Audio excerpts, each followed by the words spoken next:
Bonsoir à toutes et à tous. Nous sommes heureux de vous accueillir ce soir au Centre Béguine pour un nouvel événement dans le cadre de nos événements pour le public francophone. Nous sommes aussi heureux d'accueillir ce soir pour la première fois au Centre Béguine l'historien Georges Bensoussan. Georges Bensoussan est rédacteur en chef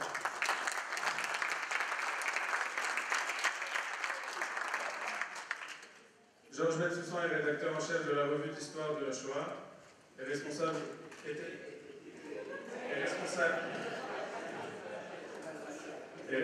éditorial au Mémorial de la Shoah de Paris, aussi d'été. Vous êtes quoi aujourd'hui? Dites-nous ce que vous êtes aujourd'hui parce que Wikipédia n'est pas actualisé apparemment. Historien. Il est connu pour ses travaux et ses nombreux livres sur la Shoah, l'antisémitisme ainsi que sur l'histoire du sionisme et sur les relations judéo-arabes. Dans son nouveau livre, Les origines du conflit israélo-arabe, 1870-1950, il traite des origines méconnues du conflit que nous vivons tous ici, pratiquement au quotidien. Jusqu'à il y a quelques jours, on l'a vécu. Il montre comment les choses ont pris forme bien avant 67 et bien avant 48, et même avant la déclaration Balfour ou le premier congrès sioniste. Il explique le rôle à la fois décisif mais aussi cynique qu'ont joué les Britanniques durant la période du mandat. Il traite des différentes tendances, juives et arabes, quant au conflit naissant, et enfin il démontre les différents aspects de ce conflit, politique, territorial, culturel et aussi religieux. Je tiens à préciser que le débat de ce soir autour du livre se veut uniquement historique et non actuel. Nous n'avons pas pu organiser une vente du livre ce soir, mais le livre est disponible dans les librairies francophones en Israël et aussi sur les plateformes que vous connaissez sur Internet. Pour échanger avec Georges Bensoussan, nous accueillons ce soir la journaliste Emmanuelle Elbaz Phelps, journaliste franco-israélienne qui travaille pour la chaîne israélienne de service public Cannes, pour la chaîne de la Knesset et écrit aussi pour le journal Haaretz. Nous vous donnons la possibilité de poser des questions à la fin de cet échange. Bonne soirée. Merci Yoël, et merci au Centre Béguine d'avoir organisé cette soirée. Bonsoir Monsieur Bensoussan, bonsoir à toutes et à tous. S'il vous plaît, vérifiez que vos téléphones portables sont sur silence pour que nous ne soyons pas dérangés pendant cette discussion. Donc pour ceux qui n'ont pas encore eu l'occasion de lire ce livre, les origines du conflit israélo-arabe, qui est sorti dans la collection Que sais-je, et ce n'est pas anodin, puisque la collection Que sais-je est non seulement très connue des étudiants, mais elle est réellement pratique et ludique pour nous les adultes, puisqu'il s'agit d'un récit historique, de faits, dates, chiffres, et c'est ce qui est passionnant dans ce récit. Et alors, je ne vais pas tout dévoiler, pour laisser aux lecteurs la possibilité d'avoir le plaisir d'aller au bout, mais j'ai un petit peu envie de vous dire que, en fait, on pourrait fermer ce livre, qui se termine en 1950, et puis sauter de la dernière page de ce livre à aujourd'hui. Parce que la complexité dans laquelle nous vivons est réellement expliquée dans les bases complexes de ce conflit. Et donc j'ai envie de commencer par une question qui est un petit peu une question générale, qui est de vous demander si vous deviez choisir un enseignement que vous aimeriez léguer à vos lecteurs et vos lectrices à la fin de ce livre. Lequel serait-il? D'abord, bonsoir à tous. Et merci à Yoël Haddad qui a organisé cette soirée au Centre Béguine, bien sûr. Merci aussi à vous de participer à cette soirée. Alors, pour répondre à votre question qui est difficile, je dirais que au terme des 128 pages, que sais-je, vous l'avez dit, c'est un résumé, ce livre est un squelette, il manque la chair autour. Mais en même temps, on a, je crois, la vue d'ensemble de ce qui a rendu ce conflit inextricable, quasi inextricable aujourd'hui. C'est, s'il y avait une chose que j'aimerais que les lecteurs retiennent, c'est la dimension anthropologique, culturelle de cet affrontement. Il y a un affrontement dont on ne comprend pas. Je veux dire, si on laisse de côté la dimension anthropologique et culturelle, on ne comprend pas pourquoi cet affrontement qui concerne si peu de population, un territoire si restreint, n'a pas trouvé d'aboutissement depuis 140 ans. C'est unique pour l'instant dans l'histoire humaine, en tous les cas dans l'histoire contemporaine. Et donc pour expliquer le côté anthropologique et complexe de ce conflit, on pourrait commencer peut-être par expliquer le choix de la date. Vous ne commencez pas votre récit en 1882 avec la première alia, ce qui est fait en général, mais vous choisissez 1870 et donc de vous adresser aux communautés juives déjà présentes sur cette terre. Tout à fait, c'est fondamental, c'est quelque chose qui est complètement oublié dans l'historiographie en général aujourd'hui.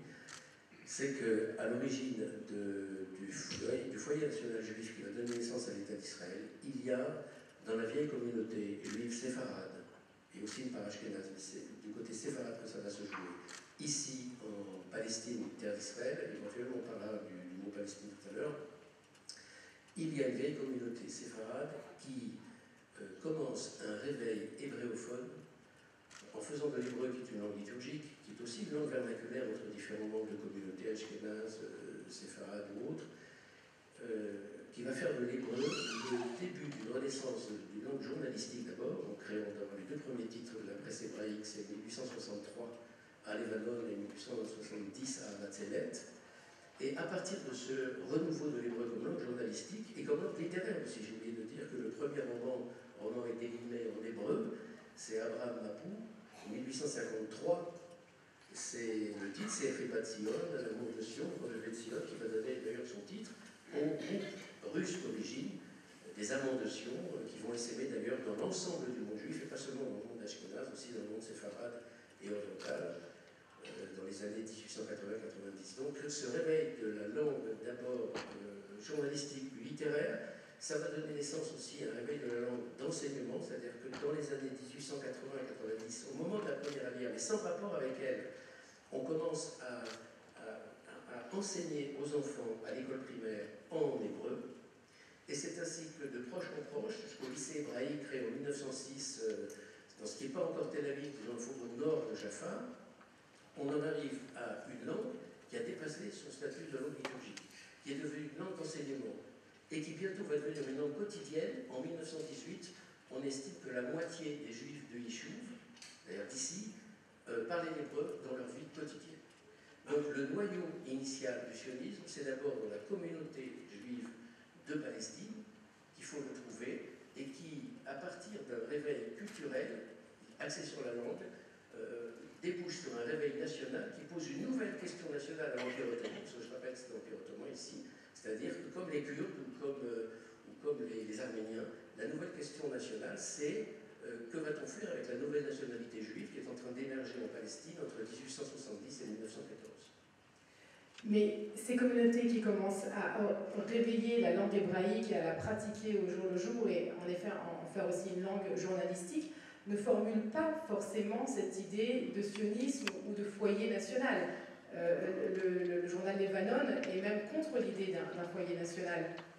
Tout à fait. C'est uniquement un réveil culturel. Et ce réveil culturel, il échappe à ses auteurs. À un moment donné, il embraye sur l'idée nationale, quand bien même ses initiateurs n'en avaient pas l'idée au départ. Et cette idée nationale, elle va gagner de proche en proche, et elle va rencontrer évidemment le sionisme extérieur, pas tellement de la première alliance, mais de la deuxième alliance, surtout en 1904, qui va jeter les bases de l'État. Donc, si vous voulez, c'est à partir du noyau initial de Palestine, et conjugué à la deuxième alliance, venue pour l'essentiel d'Europe orientale, que les bases du foyer national juif sont jetées. Parce que la deuxième alia, il s'agit de gens qui viennent influencés par les Lumières et par le renouveau national, la naissance du mouvement national de façon générale en Europe, et donc arrivent avec des idées nouvelles, socialistes, marxistes, qu'ils essayent d'appliquer à la vie qu'ils commencent à mettre ici en œuvre. Oui, vous avez raison sur la deuxième alliance, mais je reviens un tout petit peu, puis après je reviens sur la deuxième alliance, sur ce noyau initial de Palestine en 1870. Si ces gens-là, ces hommes et ces femmes, qui sont arabophones ou bien latinophones, mais en règle générale dans la vie quotidienne, beaucoup savent l'arabe, qui ont donc un contact très proche avec les communautés arabes. Si ces gens-là réveillent progressivement la langue hébraïque d'une langue liturgique à une langue journalistique, littéraire et ensuite une langue d'enseignement, c'est parce qu'ils sont aussi influencés par l'Europe du XIXe siècle, qui est l'Europe du réveil des langues, du réveil des cultures, donc du réveil des peuples, donc du réveil des nations. C'est 1848, c'est la révolution, c'est le printemps des peuples, ce qu'on appelait le printemps des peuples. Donc la Palestine, sur ce plan-là, les Juifs ne vivent pas sur une île déserte, ils sont en influence, en symbiose carrément avec aussi ce qui se passe en Europe. C'est aussi le décalque de ce qui se passe en Europe avec le printemps des peuples polonais, hongrois, tchèques, slovaques, etc. Et bien là, on a la même chose avec la langue hébraïque. J'allais dire le peuple hébraïque. Alors, deuxièmement, là vous avez raison d'insister sur la deuxième alia. Cette deuxième alia, elle est importante parce que contrairement à la première, elle a une motivation idéologique très forte. La première, ce sont des gens, des Roumains, des Russes essentiellement, qui viennent après les Yéménites. Les Yéménites sont les parents pauvres de l'histoire officielle, ils sont toujours oubliés. En réalité, la première alia, c'est l'alia yéménite en 1881. En 82 arrivent les Russes, les Roumains, qui ont quelques économies et qui viennent essentiellement pour essayer de trouver une vie nouvelle, une vie meilleure dans tous les cas, et qui achètent des terres, et puis c'est rapidement l'enlissement parce qu'ils n'ont aucune expérience, c'est le fiasco général, et sans l'aide du baron Edmond Rothschild à Paris, c'était la faillite totale. C'est le baron qui les sauve. Mais il n'y a pas de vision idéologique, il n'y a certainement pas d'influence nationale à terre. La deuxième alliée, au contraire, a une visée nationale. Visée nationale et socialiste aussi. Ce sont des gens qui viennent de Russie, très marqués par le populisme russe et toutes les idéologies révolutionnaires qui ont mené à la révolution de 1905, et qui viennent aussi parce qu'ils sont dépités par l'échec de la révolution russe de 1905. Donc eux constituent une alia profondément socialiste et profondément également à visée nationale. Et ça c'est important parce que ça permet de comprendre comment le socialisme Eretz israélien a été un outil au service de la nation, et rien qu'un outil. Alors, vous avez évoqué le nom Palestine, mais en réalité ce mot existe déjà fin des années 1870, les années que vous évoquez, mais ce n'est pas le mot qui est employé, c'est d'ailleurs faux de parler de la Palestine à cette époque, il faut parler de la Syrie du Sud. Absolument. C'est-à-dire qu'à l'époque, disons 1870, je reviens sur la date de départ du livre, on serait tenté de dire, bien tout le monde parle de Palestine à l'époque. En réalité, non, il n'y a que les Occidentaux qui parlent de Palestine, dans leurs rubriques, dans leurs journaux, etc., ou dans la littérature aussi. Les Juifs qui vivent ici, ils ne parlent pas de Palestine, ils parlent d'Eretz Israël. Les Arabes qui vivent ici, ils ne parlent pas de Palestine, ils ne connaissent pas le mot, ils parlent de la Syrie.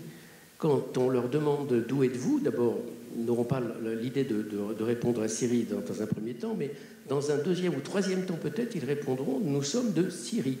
Et si on veut leur faire préciser qu'ici, Jérusalem, disons, ou Jaffa, qui est la plus grande ville arabe de l'époque, hein, c'est Jaffa, c'est pas Alep, ou c'est pas Homs, ou c'est pas Damas, ils diront « nous venons de la Syrie du Sud ». Et c'est comme ça que, dans l'Empire ottoman, la Palestine est répertoriée, la Syrie du Sud. Bon. C'est-à-dire que le mot Palestine, dont on sait très bien l'origine par les Romains qui visaient à effacer la présence juive sur ce territoire, le mot Palestine n'est resté présent que dans l'histoire occidentale, avec en plus l'adjonction de la Terre Sainte. Bon. Mais il n'y a que les Occidentaux qui parlent comme ça. Alors progressivement, le mot, bien sûr, va s'imposer. Et il va s'imposer d'autant plus que les Anglais prennent pied ici, on le sait, à partir de 1918. Et d'ailleurs, vous évoquez le terme de Terre Sainte, qui lui non plus n'existe pas pour les Juifs présents sur cette terre. Ni les musulmans. Voilà. Pour les Juifs, la Terre Sainte, ça ne veut rien dire du tout, strictement rien. D'abord, la terre n'est pas sainte. Et pour les musulmans, ça ne veut strictement rien dire non plus. Et ni même Jérusalem. Je rappelle que Jérusalem n'est pas mentionné dans le Coran. Pas une seule fois. Alors on dira, oui, mais dans le Coran, il est mentionné le dôme du rocher. El-Aqsa est mentionné dans le Coran, mais le dôme du rocher, ce n'est pas tout à fait Jérusalem. La ville elle-même, qu'on appellera plus tard chez les Arabes Al-Quds, la Sainte, cette ville elle-même n'est pas mentionnée dans le Coran. Donc ça n'a rien de sacré. Cette ville la ville et le territoire ne va avoir un caractère de plus en plus important et sacré qu'à partir du moment où des non-musulmans s'en emparent. Alors ça a été vrai au XIIe siècle, quand les croisés chrétiens se sont emparés de la Palestine, enfin de toute cette terre, si vous voulez. À ce moment-là, ça a été un combat sacré jusqu'à la reprise de Jérusalem par Saladin en 1187. Mais une fois que Jérusalem revient dans des mains musulmanes, elle perd toute importance. Elle n'a même pas statut de capitale, et la seule capitale de la région, c'est Ramleh. Jérusalem n'a jamais été capitale. Et quand les Anglais s'en emparent, alors là encore, c'est l'Occident, le cauchemar de l'Occident qui revient, et a fortiori quand les Juifs ont une prétention sur Jérusalem, alors là, Jérusalem redevient centrale. L'une des disputes historiques qui perdurent jusqu'à aujourd'hui est en fait essayer de comprendre qui était là en premier, en termes de chiffres notamment. Et c'est quelque chose que vous faites extrêmement bien et de façon extrêmement détaillée dans votre livre, c'est que vous donnez vraiment le détail chiffrer des présences arabes et des présences juives qui évoluent au fur et à mesure des années, entre autres des alias juives. Alors, est-ce que vous pouvez un petit peu nous remettre en situation, en 1870, combien d'Arabes sont présents, combien de Juifs, et puis de quelle géographie parle-t-on aussi? Vous avez raison, de quelle géographie, de quelle origine 1870, on n'a pas de chiffres exacts, mais on a des estimations. On pense qu'il y aurait, dans ce qu'on appelle aujourd'hui la Palestine, dans les frontières qui vont de la mer au Jourdain. Bon, mais à l'époque, c'est pas du tout comme ça que se définit la Palestine, c'est bien plus large, ça englobe la Jordanie actuelle. Bon. En gros, on aurait sur ce petit territoire-là environ 600 à 700 000 habitants. Sur ces 700 000 habitants, on a une immense majorité d'Arabes, c'est-à-dire en gros 92% à peu près, et ces Arabes eux-mêmes sont dans leur immense majorité musulmans sunnites, c'est important, et chrétiens pour une petite majorité. Ça tourne toujours autour de 10%, les chrétiens, entre 8 et 12%, ça dépend des périodes. Voilà, la population juive, elle est là depuis toute éternité, depuis très longtemps. C'est une minorité infime. À l'époque, en 1870, on pense qu'elle tournerait autour de 30 000, peut-être 35 000 personnes.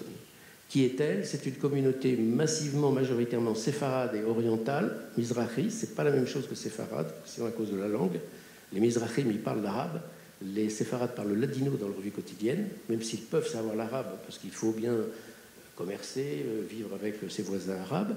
Et une minorité ashkénaze qui sera moins vraie au fil du siècle, et surtout du XXe siècle, bien sûr. Et cette minorité ashkénaze est davantage rigoriste et orthodoxe, au sens des haredim d'aujourd'hui, que la majorité séfarade. Alors ça, c'est 1870, si vous voulez. Et ensuite, donc, c'est aussi avec les différentes alias juives, il y a aussi une différence culturelle avec ces nouveaux juifs qui arrivent et qui ne se définissent pas forcément juifs via la religion. Ils ont un nouveau judaïsme qui est plus culturel ou peut-être même plus politique, mais pas forcément religieux, contrairement à ces juifs qui sont déjà là, orthodoxes, présents sur la terre d'Israël. Tout à fait. Et ça créera d'ailleurs des frictions entre ces séfarades, justement, et ce monde ashkénaze. Les différentes aliotes jusqu'à la guerre de 14, il n'y en a que 2. Elles ne sont pas nombreuses, en fait. On a l'impression que c'est une marée humaine qui déferle. Pas du tout. C'est la première alia, on pense que c'est 30 000 personnes qui sont arrivées et environ 22 000 sont repartis. Ils sont restés à peine 8 000. La deuxième alia, c'est peut-être 40 000 arrivées, 30 000 départs. 10 000 seulement sont restés. Les conditions sont épouvantables. Bon, ce n'est pas le sujet aujourd'hui, mais enfin, ça explique très largement les départs. Et la première et la deuxième alia sont marquées essentiellement par l'arrivée de juifs ashkénazes. Je laisse de côté les juifs yéménites qui, eux, vont s'installer massivement à Jérusalem et qui vont non pas vivre de la chalouka, c'est-à-dire de la mendicité, de l'aumône des communautés de la diaspora pour celles d'Eretz Israël, mais qui vivent de leur métier, de leur travail. Et beaucoup sont d'ailleurs des argentiers, des ferblantiers, des bijoutiers, etc. Bon, travaillent le métal. L'arrivée des Ashkénazes, c'est un gouffre culturel, surtout la deuxième alia, parce que dans cette deuxième alia, on a une alia largement profane, très, je dirais laïque, mais laïque, c'est pas un terme qui correspond du tout à la région, mais c'est plutôt profane. Ce sont des gens qui sont très marqués par l'éducation religieuse, qui ont tous fait le cheder, bien sûr, et certains les yeshivot, pas tous, mais beaucoup, ont une culture très approfondie du Talmud, de la Bible aussi, bien sûr, mais du Talmud en particulier, mais qui ont rompu avec la synagogue. Et d'ailleurs, là, ça répond à la définition, qu'est-ce que c'est que le sionisme? Le sionisme, ce n'est pas l'aspiration au retour à Sion, pas du tout, parce que ça, vous avez une aspiration au retour à Sion dans toute la littérature juive, puis au Moyen-Âge. Non, le sionisme, c'est la redéfinition de l'identité juive en termes séculiers. C'est-à-dire, quand vous êtes juif, et que vous éloignez de la Torah, des commandements, du Shabbat, des mitzvot, de tout ce que vous voudrez, mais en même temps, vous n'entendez pas être autre chose que juif, parce que, comme le disait Ahad Haham, nous ne pouvons pas être autre chose que les fils de nos pères, c'est une très belle définition, eh bien la définition, c'est la nation. Vous êtes juif par le fait que vous constituez un peuple, et ce peuple est une nation, mais une nation, ça n'existe que par une langue, d'où le réveil de l'hébreu, précisément. Alors, j'en reviens à votre question qui est importante. Le gouffre culturel est considérable avec ce judaïsme séfarade, bien sûr, parce qu'ils n'ont pas du tout la même approche du judaïsme. Le judaïsme séfarade reste un judaïsme très religieux, qui n'a pas connu les Lumières, et qui, par conséquent, passe tout naturellement de sa religiosité au sionisme. Il n'y a pas de transition. Alors que le judaïsme ashkénaze a connu la Haskalah a fait une brèche dans l'histoire juive, Et donc, ces juifs ashkénazes, eux, ont un sionisme infiniment plus profane, infiniment plus séculier. Bon, mais en même temps, il ne faut pas exagérer, ça n'est pas un gouffre, ce sont des divergences, mais qui n'empêcheront pas massivement le judaïsme séfarade d'ici, autochtone, je dirais, de rejoindre le mouvement sioniste dès les années 1910.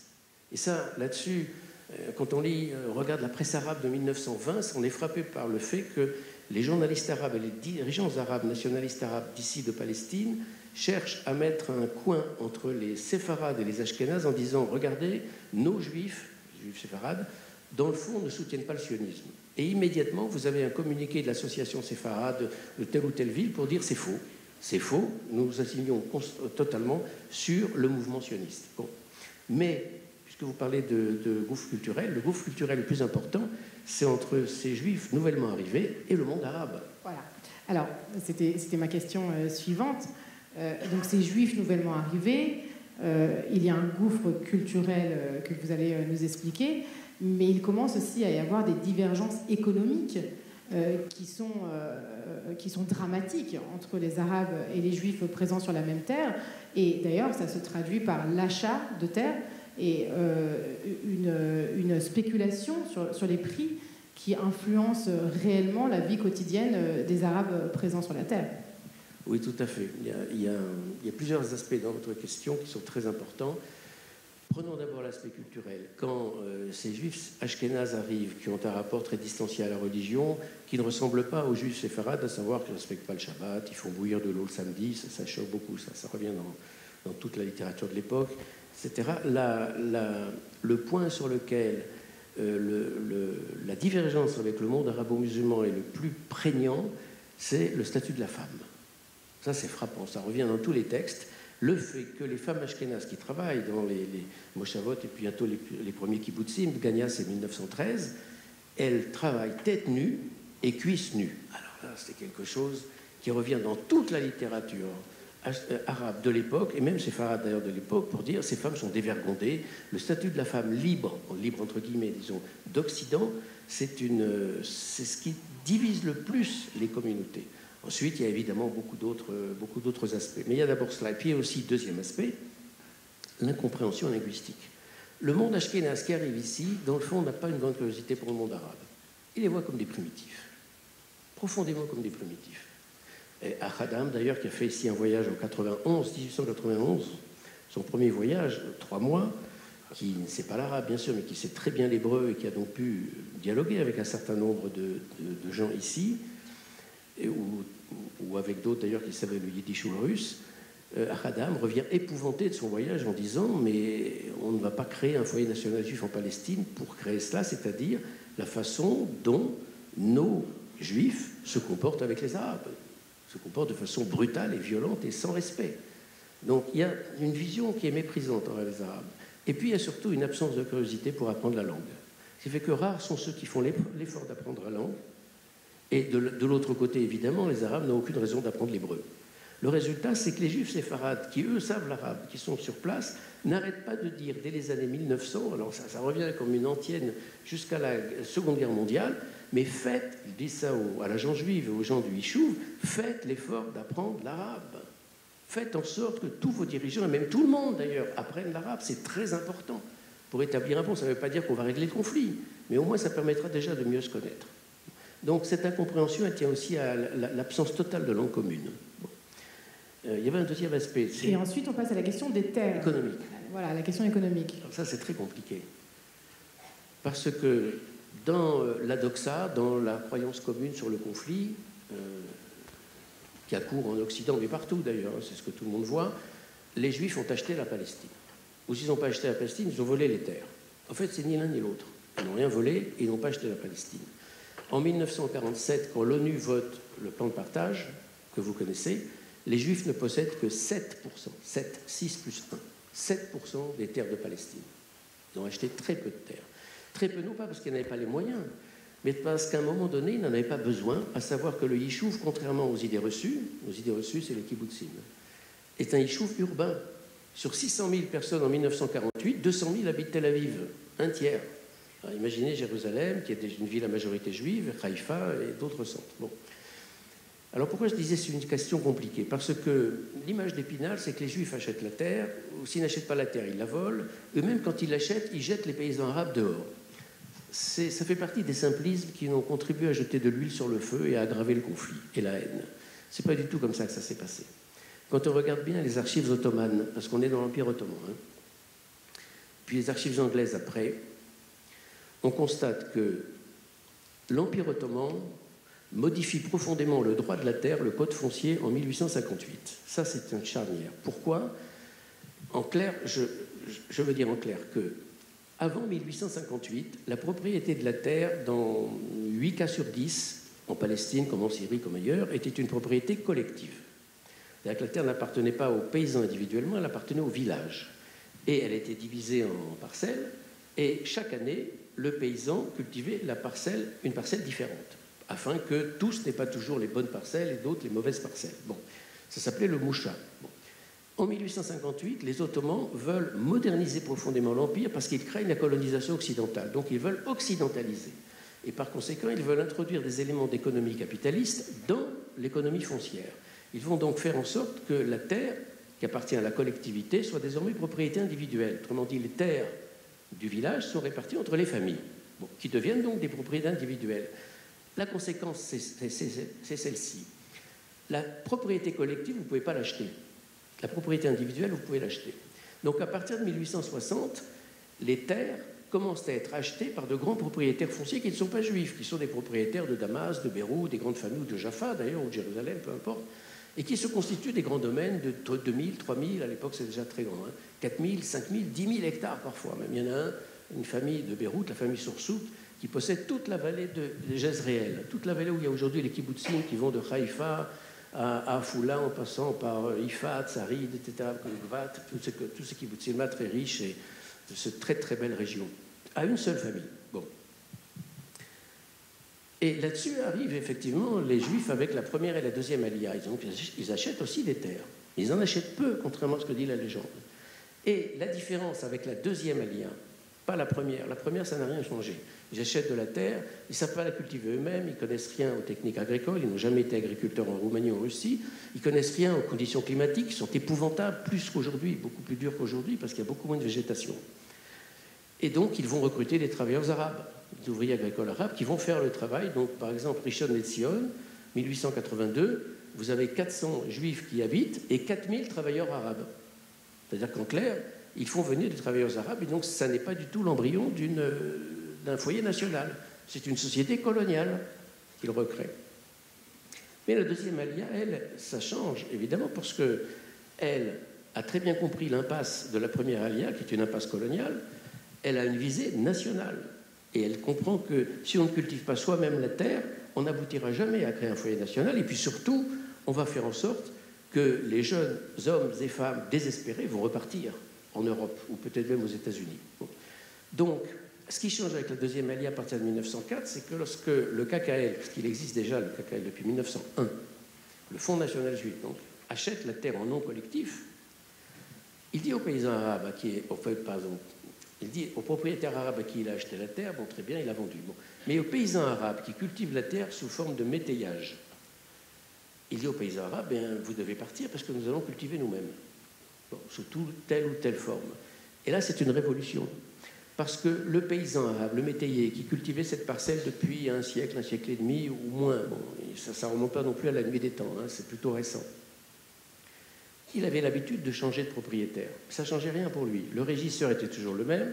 Le propriétaire, la famille X ou la famille Y de Jérusalem, de Jaffa ou de Beyrouth, il savait qu'elle existait, mais il ne la voyait jamais. Bon. Là, tout d'un coup, voilà de nouveaux propriétaires qui sont juifs, qui lui disent ben, vous devez partir. Alors, c'est légal, mais c'est un crève-cœur. Et ça va être l'amorce d'un ressentiment, d'une violence, d'une haine terrible qui va croître jusqu'en 1948. Avec cette idée que les Juifs ont acheté toute la terre et qu'ils ont fait partir tout le monde. Et non, il faut ramener ça de juste proportion. Alors pourquoi ça a pris tant d'ampleur? Essentiellement parce que, premièrement, la paysannerie n'est pas habituée à cela. On change de maître sans forcément partir. Et deuxièmement, ce sont des Juifs qui achètent. Et c'est là où on rejoint la dimension culturelle. Les Juifs, malgré tout, en terre musulmane, ça reste la dernière des créatures, qu'on le veuille ou non. Bon. Et c'est très difficile qu'un Juif vous expulse. C'est comme ça que c'est vécu, hein. Peu importe que légalement ce ne soit pas comme ça, mais c'est comme ça que c'est vécu. Et c'est toujours important de comprendre comment une situation est vécue par les contemporains, peu importe ce que nous on en pense. Comment ils le vivent? Ils le vivent comme une expulsion, comme un arrachement, comme une injustice. Et c'est quelque chose qui sera très difficile ensuite à soigner, à cautériser. Mais ce qui est encore passionnant dans le livre, c'est que même là, cette histoire de terre et de nouveaux propriétaires et de cette deuxième alia qui comprend l'importance du foyer national juif et donc de travailler elle-même la terre et non pas d'être seulement propriétaire, c'est un peu plus compliqué que ça. Il y a aussi une question de prix de la main-d'œuvre, il y a des divergences d'avis au sein de cette communauté juive qui se rend compte des fois que les juifs sont plus chers que les arabes. Donc ça crée des tensions et en fait c'est un petit peu ce qui revient tout le temps dans votre livre, c'est que vous nous expliquez un état d'être d'une question à un point donné dans le livre et puis après on rentre dans les complexités où on voit que les choses ne sont jamais manichéennes, c'est jamais blanc et noir. Vous avez tout à fait raison, c'est pas manichéen du tout, la situation est très complexe. Vous avez raison d'aborder la question des prix, j'avais oublié de ça, c'est-à-dire que quand les travailleurs juifs arrivent, prenons la deuxième alia en 1904, 1905, 6, Ben Gurion arrive en 1906, il a tout juste 20 ans. Qu'est-ce qu'ils peuvent faire? Ils se louent comme ouvriers agricoles, ils se louent à la journée. Bon. Et il est évident que comme ouvrier agricole, il sera plus cher que le travailleur arabe. Pourquoi? Parce qu'il n'a que son salaire pour vivre. Le travailleur arabe, il a un petit jardin, il a 2-3 arbres fruitiers, il a 2-3 oliviers, il a une basse-cour. Bon.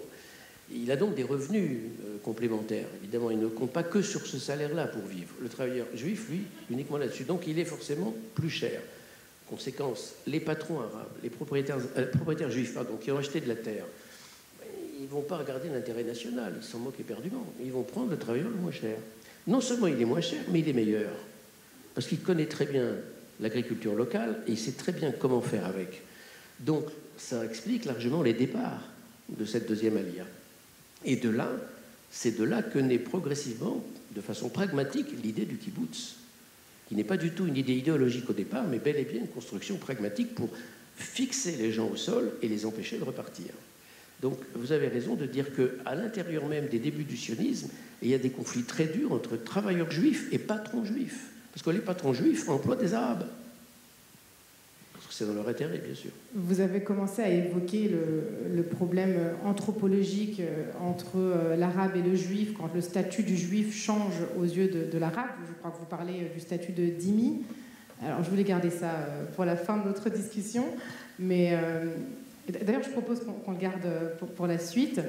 Et peut-être appuyer encore les différences culturelles et les différences dans les sociétés arabes et juives. Vous avez une société juive qui, avec ces divergences, commence à s'organiser.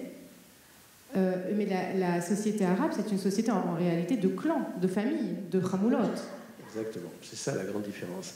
Et c'est pour ça que le conflit, la dimension culturelle du conflit, elle est très large. C'est pas seulement, j'ai abordé le statut de la femme par exemple tout à l'heure, c'est pas seulement ça, c'est plus complexe que ça. C'est que la société arabo-musulmane est une société clanique. Et si on ne comprend pas ça, on ne comprend pas pourquoi le nationalisme palestinien a tellement peiné et finalement a échoué. Alors qu'à certains moments, il était tout près de réussir, entre autres au printemps 1948. La société palestinienne, l'arabe palestinienne, c'est une société stratifiée où le premier cercle d'appartenance, c'est bien sûr la famille. Bon, ça c'est banal. Et le deuxième cercle d'appartenance, c'est le village du paysan. Alors pourquoi je dis du paysan? Parce que 95% de la population est paysanne et est une population analphabète. Surtout chez les musulmans, l'analphabétisme est beaucoup plus faible chez les chrétiens. Et la différence est de 1 à 3. Donc le premier cercle, c'est la famille, le deuxième cercle, c'est le village, le troisième cercle, c'est le clan. Ça, c'est quelque chose qu'on ne trouve pas ailleurs. C'est la fameuse khamoula en arabe. C'est-à-dire qu'un paysan arabe, quand vous lui demanderez comment se définit-il et d'où est-il, d'où vient-il, il vous dira je suis de telle famille, je viens de tel village, j'appartiens à tel clan. Le clan, c'est la réunion de plusieurs familles. Et les solidarités claniques sont les plus puissantes rien ne peut y contrevenir, rien ne peut ébranler la solidarité clanique qui fait que lorsqu'un crime est commis à l'intérieur d'un clan, la vengeance, la vendetta va attaquer le clan adverse, parfois 20 ans, 30 ans, 40 ans, 50 ans après, avec représailles. C'est le fameux système de la vendetta qu'on voit dans certaines sociétés méditerranéennes. L'Italie du Sud, hein, ça fonctionnait comme ça. Bon. Et au-delà du clan, quand vous essayez d'interroger le paysan palestinien, qui est majoritairement musulman, hein, je l'ai dit, vous lui demandez, alors vous êtes palestinien? Vous n'avez rien dire pour lui. Là, il dira syrien éventuellement. Mais ce n'est pas ça qu'il dira en fait. Il dira, je suis musulman. J'appartiens à la Oumma. Le 4e cercle d'appartenance, c'est l'islam, c'est la Oumma. La nation, Syrie, Palestine, appelez-la comme vous voulez, c'est une notion occidentale qui n'entre pas encore dans un univers qui ignore complètement les Lumières. C'est un univers à milieu des Lumières, c'est un autre monde sur le plan anthropologique. C'est ni bien ni mal, c'est comme ça. Culturellement, c'est d'autres valeurs, d'autres normes. C'est une vision du monde qui n'a rien à voir avec la vision occidentale qu'apporte la deuxième alia. Alors, les Juifs d'Orient, c'est plus compliqué que ça, parce qu'ils ne sont pas, eux non plus, imprégnés par les Lumières. C'est différent. Ils sont très proches sur ce plan-là du monde arabe. Bon. Mais le judaïsme occidental ashkénaze qui va venir et qui va devenir majoritaire dans les années 30, ben, il n'a rien à voir avec ce monde-là, bien sûr. Alors, je fais un bond en avant, quelques années en avant, pour que nous ayons le temps d'évoquer aussi les autres forces en présence, notamment les Britanniques, qui ont évidemment un rôle clé hein, dans la situation sur cette terre, et qui, eux, d'ailleurs, encore une fois, je fais un bond en avant dans les années, comprennent très bien le rôle de la famille ou du clan, et notamment, on le voit quand ils décident de nommer le moufti de Jérusalem, qui, en réalité, Amin al-Husseini n'aurait pas dû être le moufti de Jérusalem. Exactement. Les Anglais sont de grands pragmatiques, d'excellents colonisateurs. Ils ne cherchent pas du tout à assimiler à l'Angleterre qui se soit. C'est le contraire de la colonisation française qui cherche à faire de tous ces colonisés de bons Français. Rien à voir. Les Anglais se moquaient éperdument de voir que les Égyptiens deviennent des Anglais. Ça ne les intéresse pas du tout. Ils comprennent très bien les mentalités locales. Et j'en reviens à votre exemple qui est très bon du moufti, c'est qu'ils comprennent l'importance de la Hamoula, l'importance du clan. Et les grandes familles, c'est-à-dire les clans, ils ne sont pas très nombreux en Palestine. Il y en a 6 grandes familles, dont les Husseini, c'est la plus connue, mais il y a aussi les Khalidi, les Nashashibi qui ont disparu de la scène, et puis il y en a 3 autres, j'oublie les noms. Et en 1921, je reviens sur votre exemple pour mieux l'expliquer, c'est-à-dire qu'en 1921, le moufti de Jérusalem, qui est la plus grande autorité musulmane de la région, le moufti de Jérusalem meurt. Bon, on va donc lui chercher un successeur. En règle générale, c'est une élection qui a lieu au sein des instances musulmanes pour désigner le successeur. L'élection a lieu, bien sûr, en bonne et due forme. Il y a 4 candidats et Amin al-Husseini, celui qui sera le moufti, arrive en 4e position. Il est donc éliminé. Et même de surcroît, il est très jeune, 26 ans. D'habitude, moufti, c'est quand même un titre que l'on a lorsqu'on est à un âge un peu plus avancé. Et puis, il n'a pas les diplômes requis non plus. Il n'a pas les diplômes d'université Al-Azhar du Caire. Bon. Et pourtant, c'est lui qui est désigné par les Anglais, qui piétine complètement le résultat du scrutin. C'est lui qui est désigné pour être moufti de Jérusalem en 1921. Et pourquoi le font-ils? En méprisant complètement le résultat du scrutin. Ils le font parce qu'ils estiment que la famille Husseini est la famille la plus puissante de Palestine, ce qui est vrai, et qu'avec la famille Husseini, on pourra mieux assurer l'ordre dans le pays. Bon, c'est un calcul à court terme, on verra que la suite le démentira complètement, mais c'est ça qui a dicté leur conduite. Et alors là, on peut parler du moufti, qui en fait, vraiment, c'est un grand changement, parce que lui comprend l'importance de l'islam en tant qu'élément fédérateur pour réussir à s'opposer à ce sentiment de foyer national qui devient vraiment un projet concret et qui menace les populations arabes. Et donc, c'est là qu'on voit les premières révoltes à Jérusalem et des événements violents, même si certains ont déjà eu lieu avant. Mais le moufti se sert à ce moment-là de l'islam pour fédérer les consciences. Tout à fait. C'est-à-dire que la question de la façon dont les Arabes voient les premiers sionistes arriver et la façon dont ils réagissent à ce qui constitue, selon eux, oui ou non, une menace. J'en parlerai peut-être tout à l'heure, mais je reviens tout à fait sur ce que vous dites à propos du Moufti, c'est qu'effectivement, en 1921, il devient Moufti de Jérusalem. Voilà. Et il se fait donner le titre de Grand Moufti l'année suivante, lui-même. Et il demande donc évidemment des honoraires à l'appui. Et les Anglais, pour mieux asseoir l'autorité de l'islam sur la région et pour mieux contrôler l'islam, créent un Conseil suprême musulman. En réalité, pour eux, c'est une façon de dominer la Palestine, que les affaires religieuses ne leur échappent pas. Et immédiatement, ils désignent le Moufti comme président du Conseil suprême musulman. Voilà donc le Moufti, investi d'un rôle à l'âge de 26-27 ans considérable, à la tête d'une armée de 9000 fonctionnaires, 9000, et un budget de 100 000 livres sterling, ce qui est une fortune à l'époque. Bon. Et le Moufti, et toute son intelligence politique est là, comprend très vite que la mobilisation palestinienne contre les sionistes, qui existe bien avant la guerre de 14, on en parlera peut-être tout à l'heure, et a fortiori après 1918 et la déclaration Balfour, cette mobilisation palestinienne antisioniste, elle patine, elle piétine, elle n'embraye sur rien. Et il comprend très bien, à partir des années 24-25 à peu près, que le seul élément fédérateur dans une société qui ne connaît pas la notion de nation, c'est l'islam. Il va donc islamiser le conflit dès les années 25, et pour mieux islamiser le conflit contre les juifs, le mot sioniste disparaît très rapidement du vocabulaire. On dit les juifs déjà à ce moment-là, alors qu'avant la guerre de 14, on disait plutôt sioniste.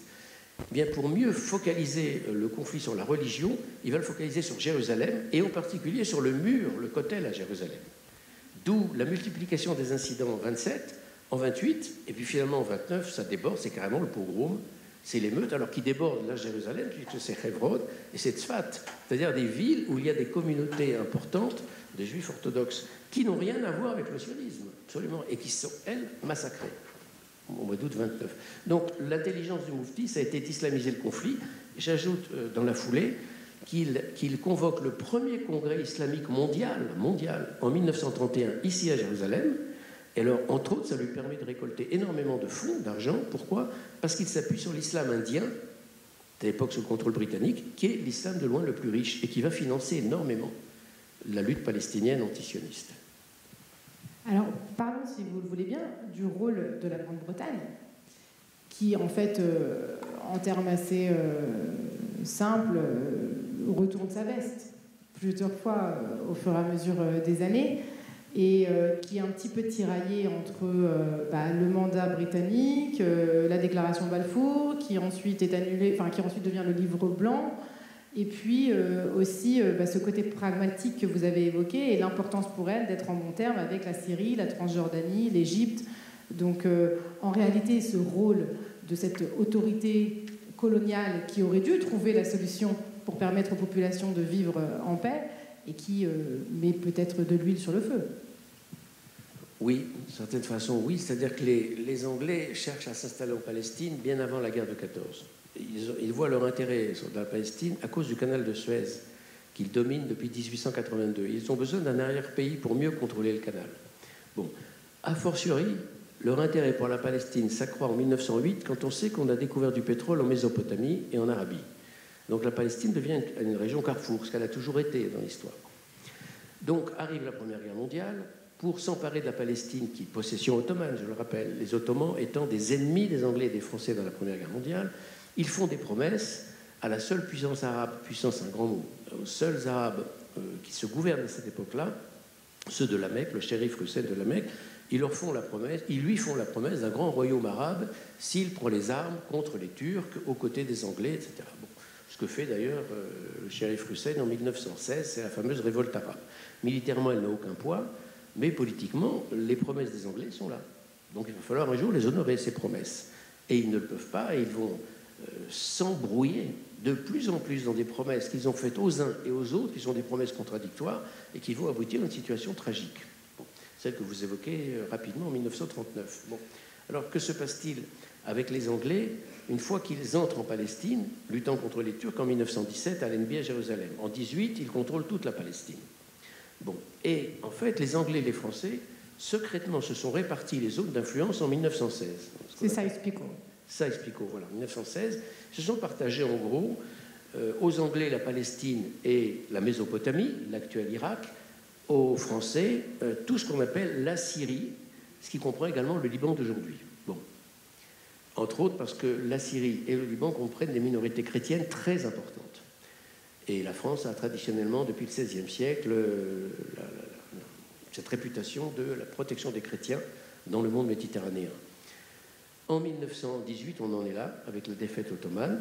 Bon, et effectivement, les mandats mis en place par la Société des Nations respectent les accords Sykes-Picot, sans demander leur avis aux populations. Bon. C'est dans ce contexte-là qu'on comprend la déclaration Balfour.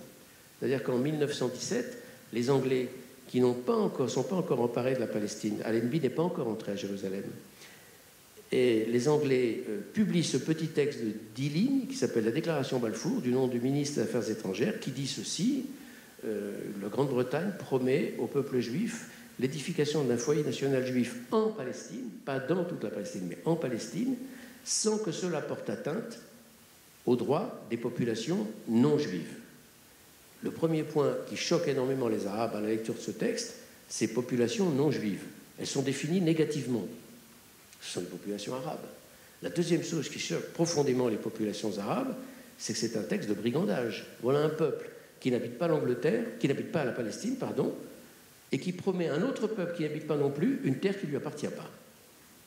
C'est un acte de brigandage total, c'est un acte de colonialisme absolu. C'est là ce qui va complètement motiver la révolte palestinienne. Et après la déclaration Balfour, chaque 2 novembre, c'est la date de la publication de la déclaration, chaque 2 novembre est une journée d'émeute dans le monde arabe tout entier, pas seulement en Palestine. Vous avez des émeutes au Caire, vous avez des émeutes à Bagdad, à Damas, etc. Et ce sont les communautés juives qui prennent les coups à ce moment-là. Bon.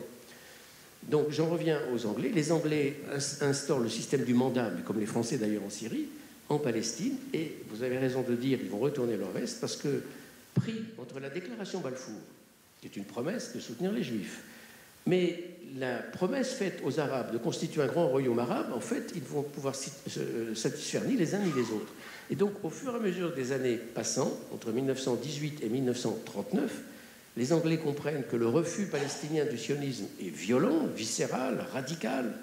Il n'y a pas de compromis possible. Les Arabes ne reconnaissent aucune légitimité aux Juifs sur cette terre. Ils le disent clairement. Ou alors, quand ils disent s'il y a accord, il faut que restent en Palestine uniquement les Juifs arrivés avant 1891. C'est-à-dire que la plupart des Juifs sont arrivés après, bien sûr, donc tous dehors. Bon.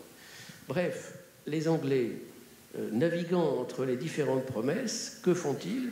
Ils vont progressivement grignoter la déclaration Balfour, ils vont revenir dessus, ils vont l'amputer morceau par morceau, jusqu'à la mise à mort finale avec ce fameux livre blanc de mai 1939, où, à cause d'une révolte arabe qui a été très efficace, enfin très violente, très efficace, même si elle a perdu la bataille, mais elle a quand même été très efficace sur le terrain, les Anglais décident en 1939 d'abroger la déclaration Balfour, de l'annuler sans le dire. C'est ce fameux livre blanc de mai 1939 qui dit 2 choses essentielles. Il n'y aura plus d'immigration juive en Palestine dans un délai de 5 ans, 15 000 par an sur 5 ans, ça fait 75 000, et au-delà, plus rien, sauf autorisation des Arabes.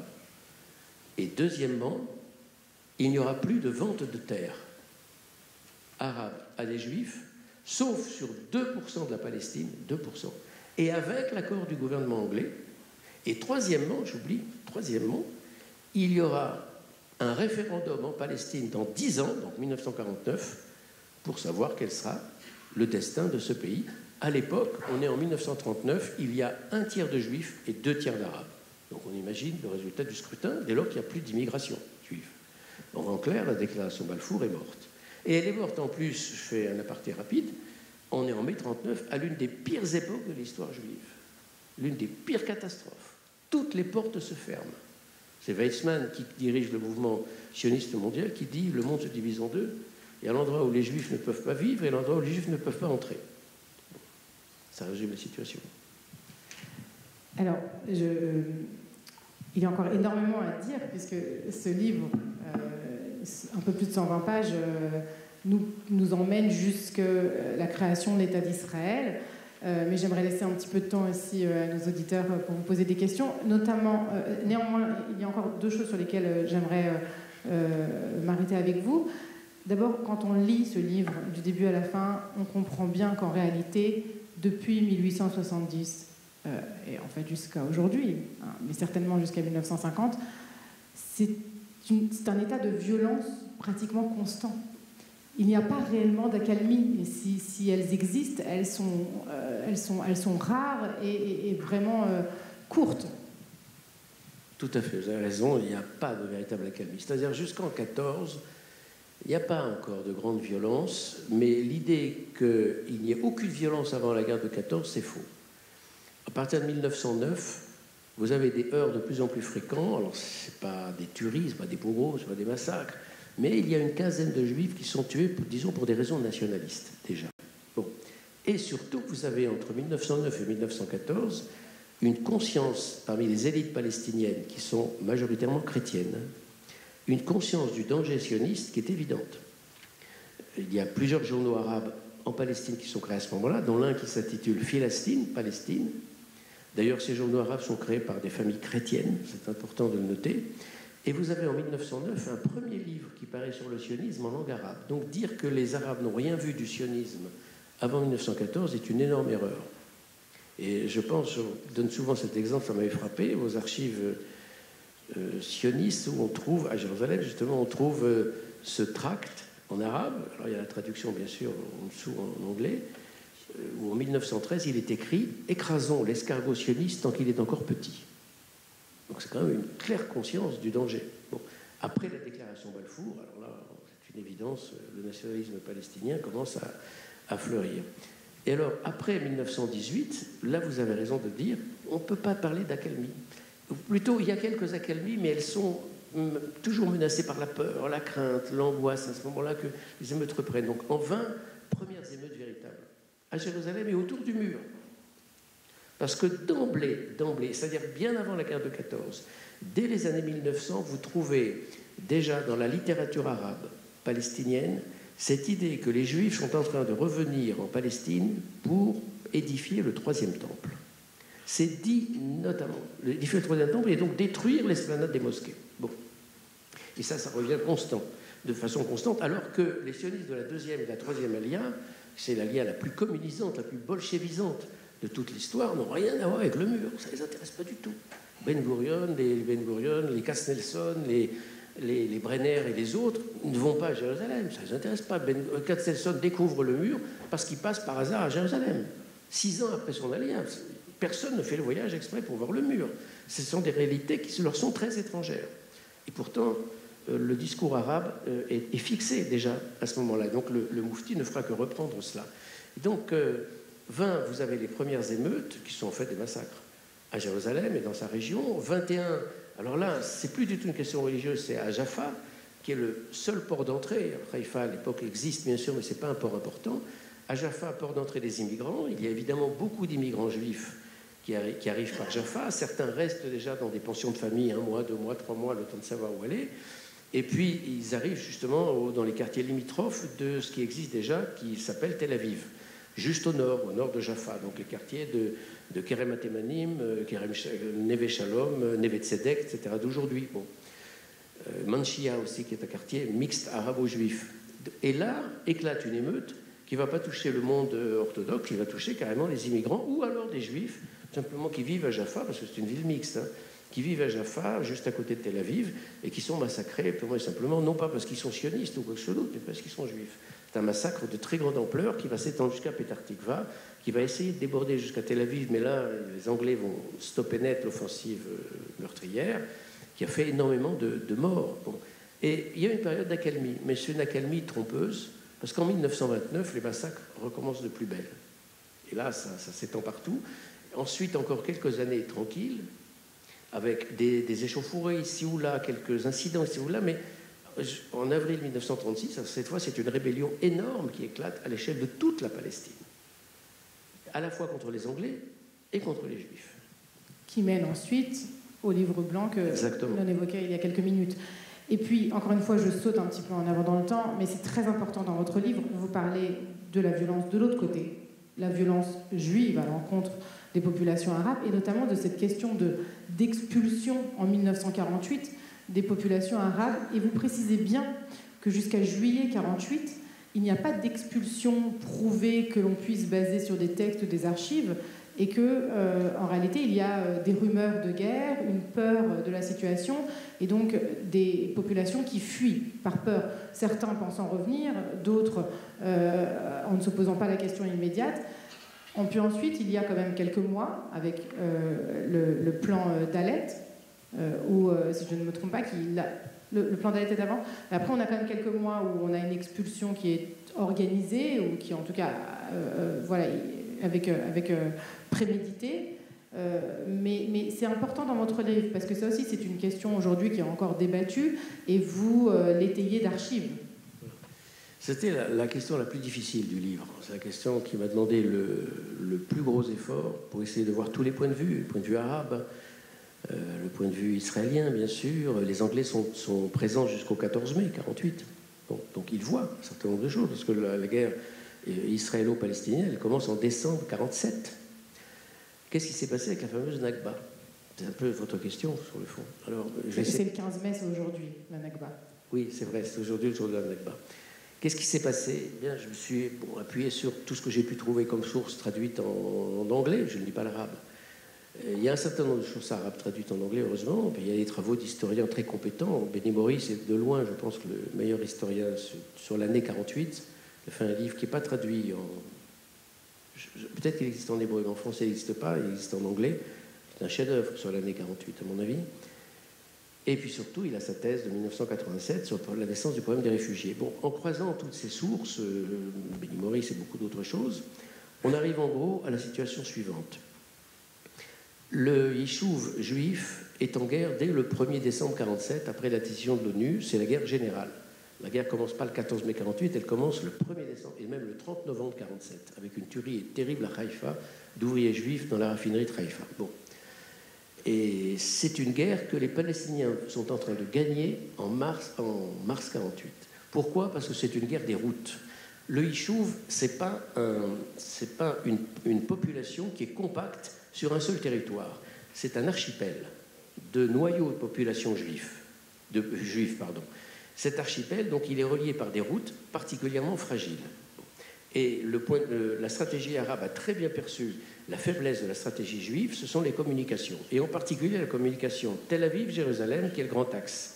Or, sur la route Tel Aviv-Jérusalem, tout le monde connaît cette route, bien sûr, il y a une infinité de villages arabes sur les hauteurs, bien sûr, qui dominent la route et qui peuvent la bloquer très facilement. Mais c'est vrai d'autres localités.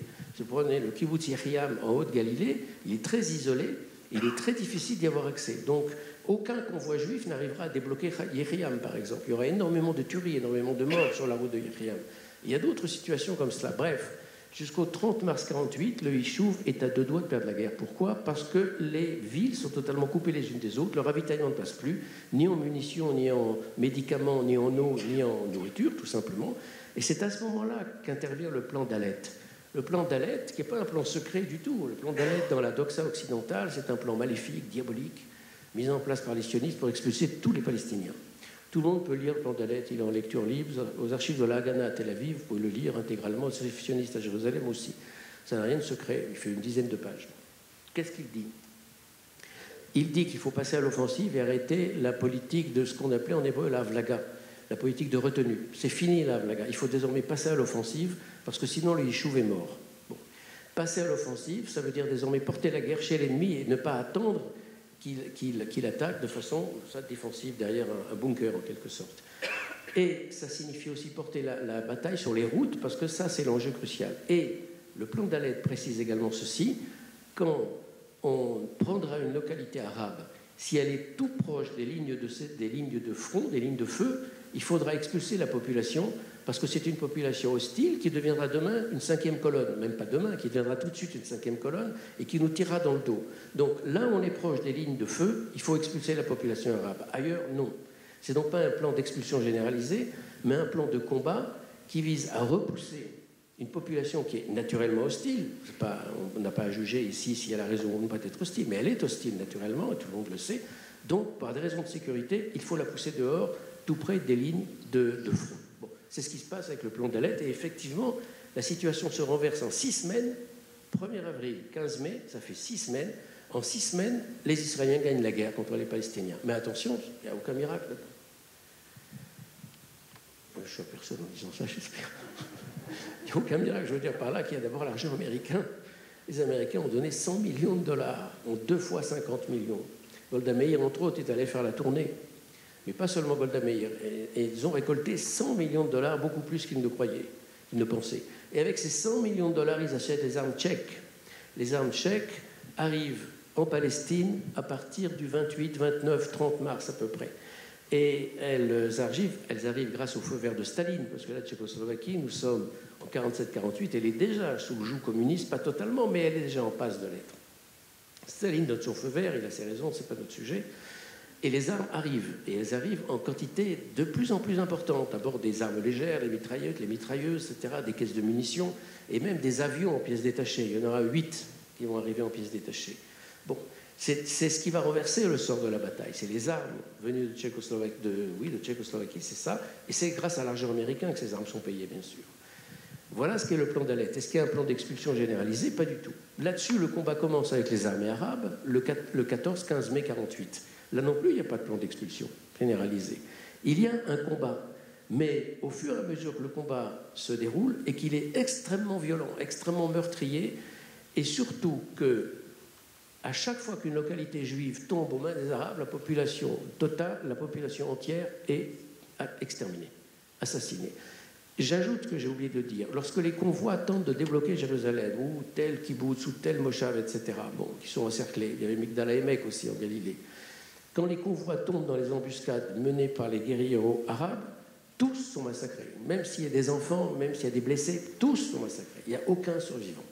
Ça signifie que dans l'esprit des Israéliens, désormais on se bat le dos au mur avec des gens qui veulent vous exterminer, qui disent clairement tous dehors, et si on n'arrive pas à les mettre dehors, on les exterminera jusqu'au dernier. C'est dit clairement, ça, c'est dit. Bon, vous voyez Albert Londres, dans son livre « Le Juif errant est arrivé », il le dit après avoir rencontré des responsables arabes palestiniens à Jaffa, à Jérusalem, pardon, avant les émeutes du mois d'août. Ils disent clairement, oui, on va les exterminer, mais Albert Londres leur dit, mais quand même, ça va vous prendre du temps. C'est pas grave, on fera 6-7 000 par jour, on y arrivera. Bon. Ils le disent clairement, c'est publié en France en 1930. Donc le plan d'extermination, il est là. Ça veut dire qu'au fur et à mesure que les combats progressent, que les lignes sont de plus en plus repoussées par les Juifs, et qu'il y a ce danger de cinquième colonne d'une population qui est hostile et viscéralement hostile à une présence juive qu'elle juge totalement illégitime et qui n'a rien à discuter là-dessus, il n'y a pas d'autre solution à ce moment-là que de repousser. Pourquoi les repousser? Précisément parce que ce sont des ennemis invétérés et qu'on ne peut pas créer un État juif avec des populations hostiles à 2 km de la frontière, premier exemple. Deuxièmement, pourquoi Ramleh et Lod en juillet? Le commandement central, pas de la Haganah, qui est devenu Tzal déjà à ce moment-là, mais le commandement central, le gouvernement, c'est-à-dire Ben Gurion, donne l'ordre à Yigal Allon et Yitzhak Rabin, qui dirige à ce moment-là les opérations dans le secteur, d'expulser. Pourquoi? Parce que Ramleh et Lod sont juste sur l'axe Tel Aviv-Jérusalem et que Lod est à côté de l'aéroport, le seul aéroport de la région, aéroport international. Donc c'est un nœud vital pour l'État juif.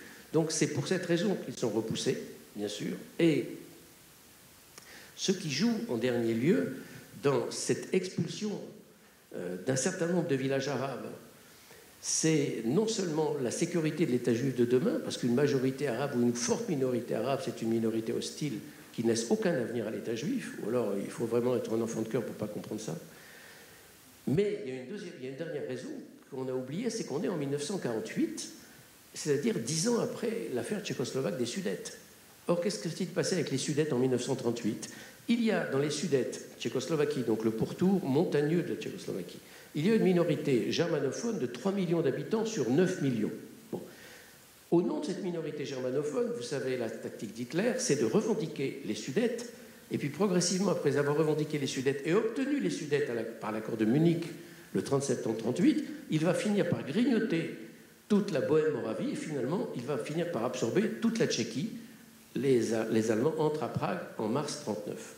Ça signifie que pour les contemporains qui ont ce souvenir en tête, personne n'a oublié le souvenir des Sudètes, si demain on gardait une importante minorité arabe, une minorité presque à équivalence avec la population juive dans le pays, ce serait demain le prétexte pour n'importe quel État arabe avoisinant pour réclamer l'indépendance et progressivement grignoter ce qui reste de l'État juif. Il n'est donc pas question de créer une deuxième question des Sudètes à l'intérieur de l'État juif. Donc, quand vous mêlez l'extraordinaire cruauté des combats. Ça, c'est très important, j'en parle dans le livre. Vous parlez aussi de Dir Yassin, la violence juive à l'encontre des je vais en dire un mot aussi, bien sûr, je vais en parler, Dir Yassin. Mais la cruauté des combats au fait qu'un certain nombre d'unités de combattants, quand elles retrouvent leurs camarades tués, c'est pas seulement des morts qu'ils retrouvent, c'est des gens qui ont été émasculés, le sexe dans la bouche, les yeux crevés, brûlés avec des cigarettes. C'est épouvantable. J'insiste sur ces détails qui ne sont pas des détails parce que ça va radicaliser l'armée israélienne. Ça va la convaincre qu'il n'y a pas d'entente possible avec des bases pareilles. Et ça va pousser effectivement à l'expulsion. Bon. Alors, est-ce qu'il y a eu de l'autre côté des massacres? Bien sûr. Alors, on dit Dir Yassin. En fait, il y en a eu 23 autres. Il y a eu 24 massacres commis par les troupes juives. Dir Yassin n'est d'ailleurs pas le plus important, mais Dir Yassin est le plus connu. Alors, on peut dire un mot de Dir Yassin, ce qui s'est passé? Bien sûr. Alors, que s'est-il passé à Dir Yassin? Aujourd'hui, quand on fait le bilan de l'historiographie israélienne, arabe, palestinienne et autres, on arrive à peu près à un consensus. C'est-à-dire les historiens palestiniens les plus sérieux, aujourd'hui, sont repris. D'ailleurs, moi, je me base sur les historiens palestiniens pour dire qu'il y a eu 107 morts à Dir Yassin. À Dir Yassin, ce qui s'est passé dans ce village à côté de Jérusalem, c'est que, à l'annonce d'une attaque de la Haganah, parce qu'on est encore à l'époque de la Haganah à ce moment-là, on est en avril 1948, à l'annonce d'une attaque, que font les civils? Ils font comme le font tous les civils du monde entier quand une attaque est annoncée. Ils s'enfuient. Bon. C'est le réflexe normal. Et que font les civils quand un bombardement frappe leur localité? Ils s'enfuient. Donc, s'il y a une fuite à propos de la Nakba, c'est aussi pour ces raisons-là. Or, il se trouve qu'à Dir Yassin, il n'y a pas eu de fuite. Pourquoi? Je n'en sais rien.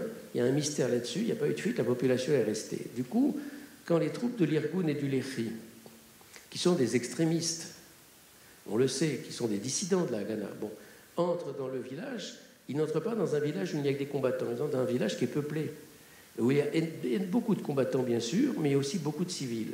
Et le combat ne se limite pas à 1 heure ou 2, mais il dure 12 heures d'affilée, du matin au soir. C'est un combat terrible des deux côtés, avec dès le début, dès les premières minutes, un grand nombre de soldats juifs qui sont tués, pris par surprise parce qu'ils ne s'attendaient pas à une telle résistance. Et puis ensuite, c'est maison par maison. Dans ces combats, il y a au total 107 tués.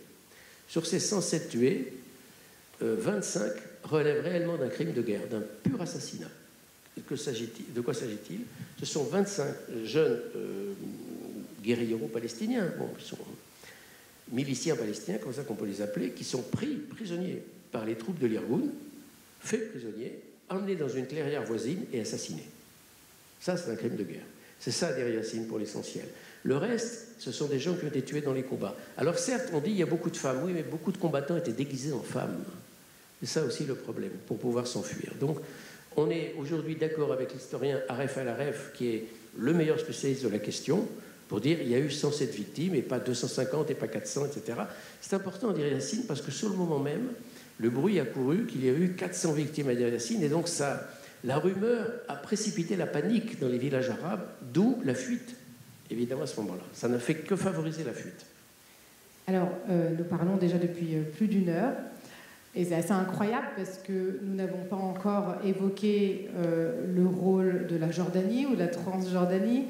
Nous n'avons pas réellement évoqué l'influence de la Deuxième Guerre mondiale ces années-là, peut-être le rôle des États-Unis, les divergences au sein des organismes juifs, le Irgun, le Lehi, enfin voilà, tous ces mots qui ont été un petit peu comme ça lancés, mais on n'a pas eu le temps d'en parler. On va laisser maintenant les questions du public. Juste, je vous l'ai promis, et c'est très important dans votre thèse, c'est cette question du dhimmi, du statut du juif, qui change au vu du musulman, et non pas seulement légalement, mais c'est une question de mentalité, de nouvelles perceptions. Culturellement, oui.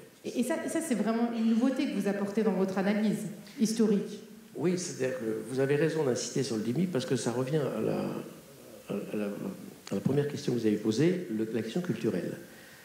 on oublie toujours dans ce conflit, et rares sont les historiens qui en parlent, et même Benny Morris, dont j'ai dit le plus grand bien, ça lui échappe complètement, je ne sais pas pourquoi. Enfin, moi, à ma connaissance, il n'y a que Nathan Weinstock, l'historien belge, qui en parle très bien, de cette question du dhimmi, comme dimension capitale du conflit. La question du dhimmi, c'est-à-dire la perception du juif par l'islam depuis ses origines, depuis le fameux statut de dhimmi, qui est sous le calife Omar, c'est une question centrale, parce que dans la vision traditionnelle de l'islam, le juif a le droit de pratiquer sa religion, bien sûr, à certaines conditions. Il doit payer des impôts supplémentaires, il ne doit pas construire une synagogue nouvelle, il faut faire en sorte que la maison d'un juif ne soit pas plus haute que la maison d'un musulman. Enfin, il y a des dizaines de directives, plus ou moins appliquées selon les époques, selon les lieux, d'accord. Bon. Mais dans la vision traditionnelle du musulman, le juif reste de statut inférieur. C'est le juif et le chrétien, d'ailleurs. Le juif et le chrétien. C'est l'homme du livre qui n'est pas musulman. Absolument. Les peuples de la Bible qui ne sont pas musulmans, le juif et le chrétien. Bon. Pour le juif, c'est pire. Alors, pourquoi? Tout simplement parce que le chrétien peut s'appuyer, à partir du XVIe siècle, sur les puissances européennes qui peuvent l'aider, et la France. Bon. En revanche, le juif n'a aucune puissance qui puisse l'appuyer. Donc, pour le musulman, la vision traditionnelle, le juif est un être inférieur. C'est un être dominé, et les expressions courantes en arabe concernant les juifs, c'est l'enfant de la mort, l'enfant de la peur, et c'est également l'expression qui revient dans un grand nombre d'archives concernant les juifs, c'est que les juifs sont des femmes. Les juifs sont des femmes. Je l'ai lu, moi, dans les archives de l'Alliance à Paris, d'un commissaire de police français, qui en 1928, était au Maroc, il essayait d'expliquer à ses supérieurs en France la mentalité de la population de base, si vous voulez. Et il écrivait en lettres latines, ici, un juif, c'est kif al-mara. Kif al-mara, pour ceux qui savent l'arabe, ça veut dire comme une femme. Bon. Et ça recoupait un grand nombre d'autres témoignages que j'avais lus sur le Yémen, par exemple. Il y avait des prisonniers au Yémen. Je fais une petite anecdote, parce que moi, c'était extraordinaire, cette anecdote sur le Yémen. Il y avait le directeur des écoles de l'Alliance en Égypte, un certain Sommer, a été envoyé par l'Alliance à Paris, a été envoyé en 1910 au Yémen pour voir si on pouvait ouvrir une école. Bon, au Yémen. Alors il reste 3 mois, il parle l'arabe très bien, l'hébreu aussi, il voit la communauté juive, il va à droite, à gauche, et puis il visite même la prison à Sanaa. Et à la prison à Sanaa, les juifs ne sont pas mis avec les musulmans. Les juifs sont mis dans des cellules à part, les musulmans à part. Et il s'aperçoit que dans les cellules des juifs, il n'y a pas de barreaux. Celui des musulmans, oui. Il demande pourquoi, mais les juifs, ça ne s'évade pas. C'est ce qu'on lui a dit. Bon. Donc, j'en reviens au sujet. En fait, on n'est pas très éloigné du sujet.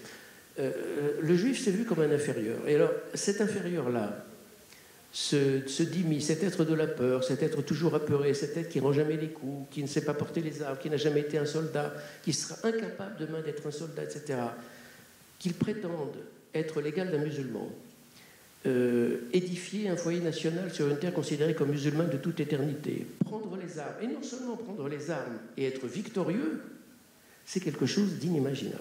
C'est une révolution mentale pour l'islam. C'est quelque chose d'impossible à accepter. C'est une révolution copernicienne. Mais ce sentiment de supériorité d'un peuple sur un autre, est-ce qu'on peut retourner la question et parler aussi du peuple élu? Dans quel sens? Dans le sens où est-ce que le peuple élu, le peuple juif, se voyant être le peuple élu, pourrait aussi avoir conceptuellement du mal à accepter une souveraineté arabe sur le territoire qu'il considère être le sien? La question, à cette époque-là, en Palestine, la question ne se pose pas dans ces termes-là. La direction sioniste parle toujours d'un compromis, c'est-à-dire d'un partage de la Palestine. Donc la revendication, par exemple, arabe sur l'esplanade des mosquées, le mont du Temple, etc., elle ne le remet pas en cause, jamais. Donc elle accepte tout à fait la souveraineté.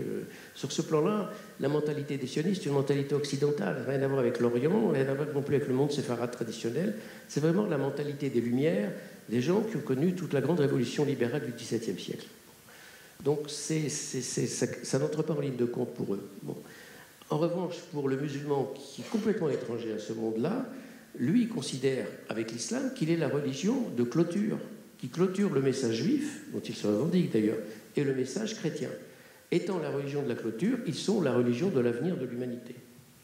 Et par conséquent, l'idée de souveraineté juive sur ces lieux-là n'a pas de sens pour eux, tout en d'ailleurs reconnaissant dans un certain nombre de leurs textes que cette terre-là appartient effectivement aux Juifs, que Dieu la leur a donnée. Il y a ce fameux texte que je cite ici du maire de Jérusalem, de l'ancien maire de Jérusalem en 1899, Youssouf Al-Khalidi, qui écrit à Herzl. Il lui écrit en français, il a fait l'école de l'Alliance, et Herzl parle très bien le français. Il écrit à Herzl en français et il envoie la lettre au grand rabbin de France, Sadok Khan, pour la transmettre à Herzl. Cette lettre est très belle. Je n'ai pas la place de la citer ici en entier, mais je cite quelques lignes. Et dans cette lettre, il dit, et c'est pour le convaincre d'arrêter cette chimère de reprendre la Palestine, il lui dit, mon Dieu, à la vérité, nul ne peut le contester, cette terre est bien la vôtre. Mais, et là il commence son argumentaire. Voilà. Sur ce, mesdames et messieurs, si vous avez des questions, c'est le moment.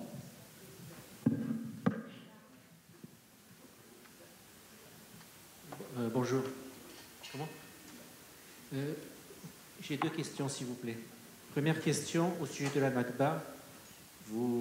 Est-ce qu'il y a des preuves historiques, est-ce qu'il y a des archives qui montrent que les armées arabes ont demandé aux Arabes de Palestine de quitter la région le temps que les batailles se terminent? Deuxième question, vous parlez des Palestiniens même avant 1964. Est-ce que les Arabes de Palestine se considéraient eux-mêmes comme Palestiniens? Vous utilisez le terme palestinien pour eux-mêmes. Merci.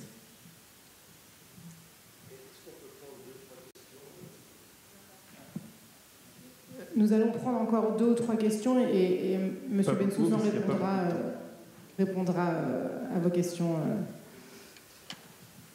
Bonjour. Et quand vous parlez des Arabes, est-ce que les Bédouins ont un rôle particulier par rapport au...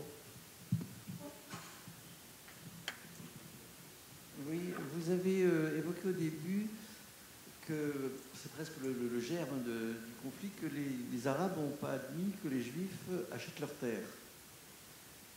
Pourtant, dans l'image que l'on a du début du sionisme, les sionistes se sont installés sur des terres en friche. On fait refleurir le désert, on enlevé la malaria, etc., de certaines régions. Et là, tel que vous le racontiez, on avait l'impression qu'ils achetaient des terres fertiles, quoi, des terres arabes. Une dernière question. Alors, 2 petites questions, du coup. Est-ce que d'abord, vous avez très rapidement évoqué les Arabes chrétiens. Alors, comment se positionnent les Arabes chrétiens à ce moment-là? Et deuxième question, vous avez très rapidement évoqué l'apport des Américains en termes de budget. Ceci dit, il me semble que j'avais lu le livre de Edith Zertal sur les rescapés pour un État, où il y a une véritable stratégie qui aurait été mise en place par le Yishuv pour ramener des rescapés d'Europe en termes de force humaine, pour renverser un peu le conflit à ce moment-là. Est-ce que vous êtes d'accord avec cette thèse-là? Voilà.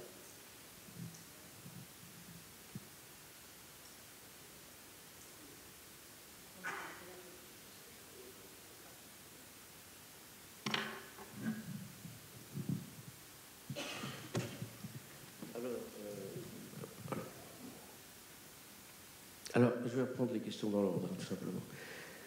Est-ce qu'il y a eu des appels arabes à quitter la Palestine pour laisser entrer les armées arabes, pour mieux liquider les sionistes, les juifs? Il y en a eu quelques-uns. Ce n'est pas majoritaire du tout. La thèse selon laquelle il y aurait eu énormément d'appels à quitter le territoire, et c'est ce pourquoi les Arabes seraient partis pour mieux laisser entrer les armées arabes, c'est faux, sur le fond. C'est faux.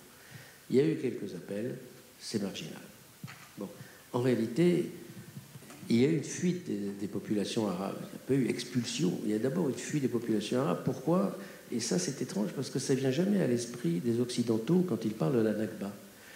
Parce que lorsqu'il y a une guerre, c'est la palissade que je veux dire, c'est un truisme bébête. Lorsqu'il y a une guerre, lorsqu'il y a des bombardements, les populations fuient. Seules les Palestiniens ne fuiraient pas. C'est la seule population au monde qui tient le choc sur les bombardements. Mais c'est absurde. Quand la guerre commence le 10 mai 40 en Belgique, avec l'invasion de la Belgique, des Pays-Bas et bientôt de la France le 14 mai, vous avez fin mai, début juin, en France, 8 millions de réfugiés sur les routes, 8 millions de Belges, mais surtout des Français. Alors pourquoi voudrait-on que les Palestiniens échappent à cette peur qui est la peur banale, normale de tout être humain quand les bombardements pleuvent et quand la guerre est là aux portes? Bon. Voilà ce qui s'est passé essentiellement. Là-dessus, c'est greffé effectivement l'expulsion dans certains cas. Mais penser qu'il y a eu expulsion partout, c'est faux, là aussi. Il y a eu expulsion, et des expulsions dictées par des considérations militaires. Les considérations militaires qui reviennent à poser la question suivante. Veut-on ou non un État juif? Si on veut un État juif, on est obligé d'expulser cette population. Obligé. Sinon, c'est se mentir à soi-même et c'est dans l'hypocrisie systématique. Bon. Les Arabes palestiniens... Deuxième question, enfin, vous avez posé une deuxième question. Les Arabes palestiniens se définissent-ils ainsi? J'ai dit en 1920, si vous prenez un paysan arabe sunnite, grande chance qu'il soit illettré, il ne se définira pas comme palestinien, il se définira comme musulman, bon, et appartenant à tel clan. D'accord. En 1948, vous avez déjà une société palestinienne qui a beaucoup évolué, qui a beaucoup progressé dans l'alphabétisation. Certes, ce n'est pas le niveau des Juifs. En 1947, vous avez encore un village arabe sur deux qui n'a pas d'école. Ça n'existe pas chez les Juifs. Chez les Juifs, l'alphabétisation est presque totale. Chez les Arabes chrétiens, l'alphabétisation, c'est quand même 70, 75, 80% du côté des garçons. Du côté des filles, c'est moins. Chez les musulmans, c'est beaucoup plus faible. Or, la majorité est musulmane. Donc, les Arabes palestiniens, en 1948, se définissent d'abord comme musulmans, comme arabes peut-être aussi. Le mot Palestine, ce n'est pas forcément ce qui viendra à l'esprit. Mais du côté des élites palestiniennes, chrétiennes et non chrétiennes, alors là, oui, la Palestine est sur le devant de la scène. Constant, toute la littérature de l'époque, dans toute la presse arabe de l'époque, dans toute la littérature publiée à l'époque, en 1948, ils se définissent comme palestiniens, bien sûr. Ça a mis du temps à s'imposer. Le mot Palestine ne s'impose pas avant les années 20. Avant les années 20, c'est le mot Syrie qui s'impose. Et pourquoi disparaît-il après 1920? Parce que la Syrie, dont ils pensaient faire partie, tombe sous la coupe des Français avec le mandat français, et du coup, ils sont obligés de se rabattre sur le mot Palestine. Bon. Troisième question, le rôle des Bédouins. Je ne peux pas vous répondre, parce que je n'en sais rien. Je n'ai nulle part vu mentionner... Il y a des Bédouins, bien sûr, dans le Negev, entre autres, et en particulier dans Transjordanie, de l'autre côté. Est-ce qu'ils jouent un rôle particulier? Ils ont été solidaires, simplement, du combat palestinien. Est-ce qu'ils jouent un rôle militaire particulier? Je ne l'ai jamais vu mentionner nulle part. C'est ce que je peux vous dire, mais bon, c'est insuffisant comme réponse, mais je ne peux pas en dire plus. Sur les achats de terres, alors, non, les Juifs ne sont pas emparés de terres en friche. Non. Ils ont vraiment acheté des terres incultivables, impropres à l'agriculture et infestées de marécages et donc de malaria. Ça, c'est vrai. Et donc, ils ont dû canaliser, drainer, faire venir, c'est le baron Edmond de Rothschild qui a fait venir 600 000 eucalyptus d'Australie pour pomper l'eau des marais, etc. Mais ce sont des terres, c'est pour ça d'ailleurs, ce sont des terres côtières qui sont infestées par la malaria et désertées par les agriculteurs arabes qui vont cultiver dans les collines, dans les montagnes vers 700-800 mètres d'altitude. C'est-à-dire entre la Galilée d'aujourd'hui jusqu'à Hebron. C'est l'épine dorsale du pays. Bon. C'est aussi la partie la mieux dotée en eau, sur le plan des nappes phréatiques. Donc des achats de terres, oui, il y en a eu même pour des terres qui ne valaient strictement rien, et qui étaient infestées de marais, je vous l'ai dit. Et alors, dernière question sur les Arabes chrétiens. Leur position, c'est intéressant, ça, c'est important, parce que les Arabes chrétiens sont à l'origine du nationalisme palestinien. Quand on regarde tout ce qui s'est créé, dit ou écrit dans la presse ou dans les livres, avant 1914, 9 fois sur 10 sont des chrétiens qui écrivent. Bon. Et ils sont à l'origine, en 1918, de la création des premiers comités islamo-chrétiens. Ça, c'est une nouveauté, parce que, par définition, les chrétiens et les musulmans s'entendent mal, et les chrétiens, comme les juifs, ont constamment peur de la violence musulmane. Donc ils vivent un peu, je ne dirais pas sur le qui-vive, n'exagérons pas, mais dans un climat de crainte diffuse en permanence avec les musulmans. Et là, tout d'un coup, ils pactisent. Ils pactisent parce qu'ils ont un ennemi commun, qui s'appelle le sionisme. Bon. Mais la position va changer. Pourquoi? Parce qu'avec l'islamisation du conflit dont on a parlé tout à l'heure, à partir des années 20, bien, les chrétiens sont progressivement relégués à la marge. Et lorsque la grande rébellion éclate en 1936, on s'aperçoit de deux choses. Premièrement, ils participent très peu à la rébellion. Il y a des villages chrétiens qui ne participent pas du tout à la rébellion. Et quand un historien israélien a fait sa thèse il y a une cinquantaine d'années, Yoshua Porat, sur le mouvement national palestinien. C'est un énorme livre,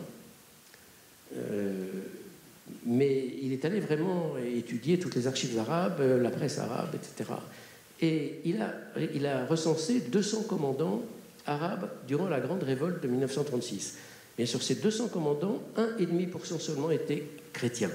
Or, les chrétiens représentent à l'époque entre 9 et 10% de la population. Et deuxièmement, cette rébellion se termine dans une quasi-guerre civile contre les chrétiens, entre autres. Alors, pas seulement contre les chrétiens, mais c'est de clan à clan. Entre autres, les Nachashibis sont éliminés par les Hosseini et les autres, mais surtout les Hosseini. Mais c'est surtout contre les chrétiens que la violence s'exerce. Et d'ailleurs, l'un des slogans favoris en 1938 dans les rues palestiniennes, vis-à-vis des chrétiens, c'était de leur dire, en arabe bien sûr que ceci, après samedi, dimanche. Vous voyez ce que ça veut dire? Bon.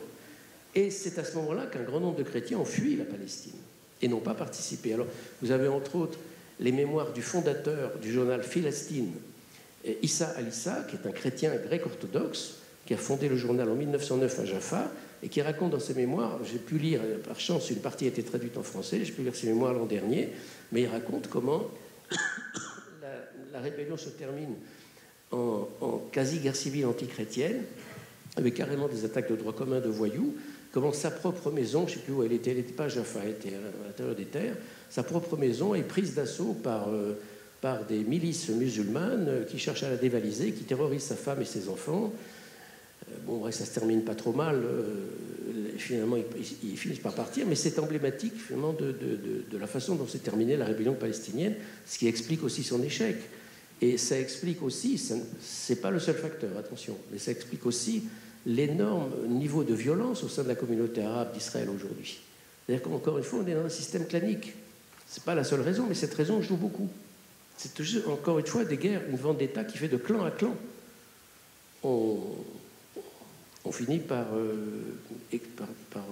liquider, si vous voulez, des haines anciennes, des règlements de compte. Vous avez parlé, deuxième question, les Juifs américains. Alors, est-ce que la thèse d'Idi Zertal est juste, à savoir que le Yishuv, enfin la gente juive, a fait tout son possible pour ramener des rescapés dans les camps de dépit? C'est ça, les camps de personnes déplacées en Palestine, c'est vrai. C'est vrai, ils ont fait le maximum pour les empêcher d'aller ailleurs, bien sûr. Ça, c'est clair que avec le génocide, Ben Gurion est très clair dès 1943. Il dit, en 43 je crois, ou 44, il dit l'État juif pour lequel nous avons créé, la nation juive, pardon, pour lequel nous allons créer l'État juif n'existe plus. Parce qu'effectivement, les gros bataillons qui devaient faire la différence sur le terrain, c'est des bataillons d'Europe orientale, ne serait-ce qu'en Pologne, où je rappelle qu'il y avait 3 300 000 juifs, et qu'un grand nombre d'entre eux, forcément il y avait des orthodoxes et des bundistes, mais un grand nombre d'entre eux étaient sionistes, et beaucoup attendaient le visa anglais pour entrer en Palestine. Ils étaient d'ailleurs dans des fermes, des archarotes à ce moment-là, pour apprendre le métier de l'agriculture. Mais des milliers, c'est pas des centaines, des milliers qui vont manquer à l'appel, d'où la phrase de Abba Eban, le ministre bien connu, qui parlait des frontières du 4 juin 67 en disant les frontières d'Auschwitz. On comprend pourquoi, bien sûr. Donc oui, sur ce plan-là, Edith Zertal a raison pour une fois. Elle a raison. Et sur les Juifs américains, je n'ai pas bien compris la question. Alors. Non, c'était juste parce que vous mentionnez le fait qu'il y a l'apport financier et puis en fait l'apport humain. Oui, c'est juste. Oui. Et d'ailleurs, dans votre livre, vous évoquez les chiffres des soldats, les armes présentes dans le conflit. Tout ça est vraiment détaillé dans le livre.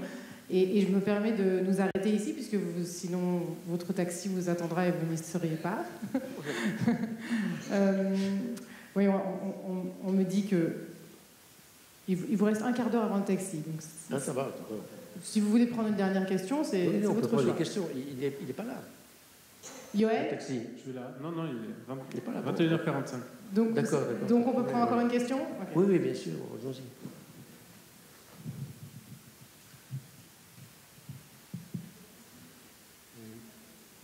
Que pensez-vous de la thèse de Mordechai Kedar, selon laquelle la notion de peuple palestinien est un non-sens, et il parle des familles palestiniennes qui viennent c'est des familles Al-Masri, etc., de Saoudia.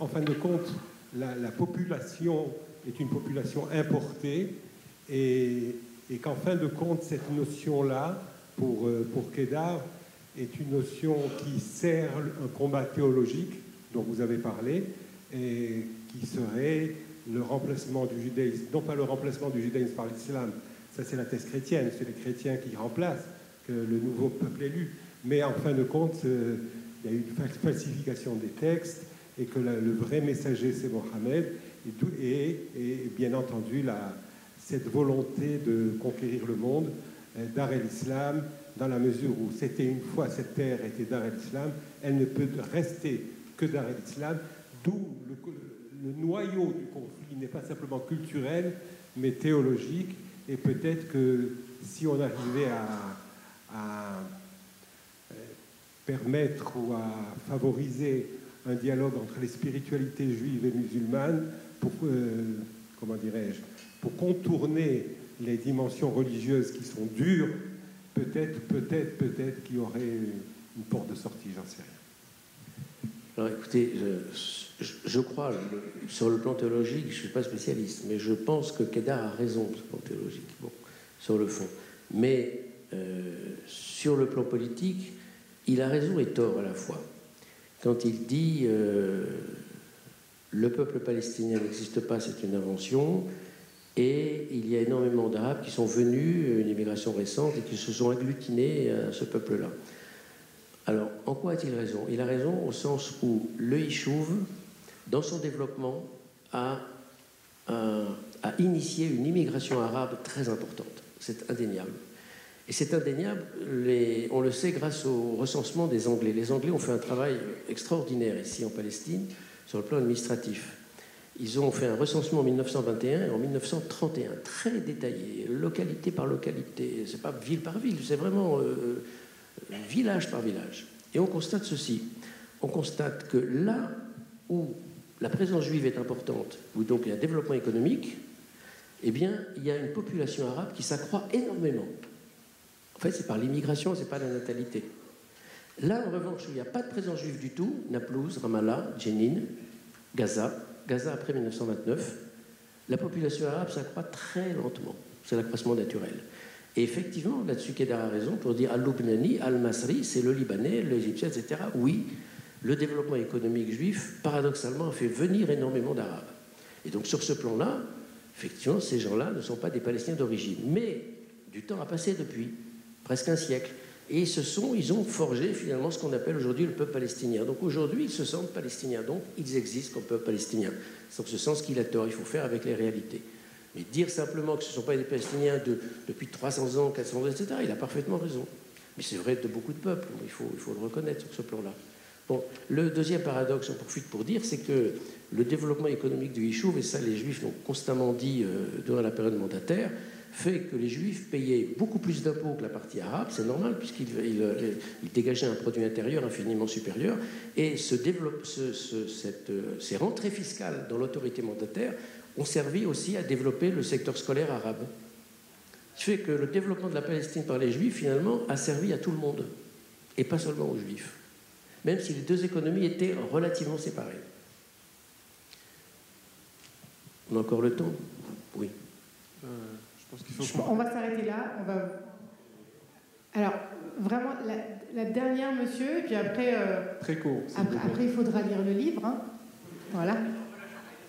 Vous pouvez l'acheter sur Amazon, l'Ireka, dans les librairies françaises. Et voilà. Mais on ne peut plus vraiment faire... Il y a vraiment une dernière, mais très très court.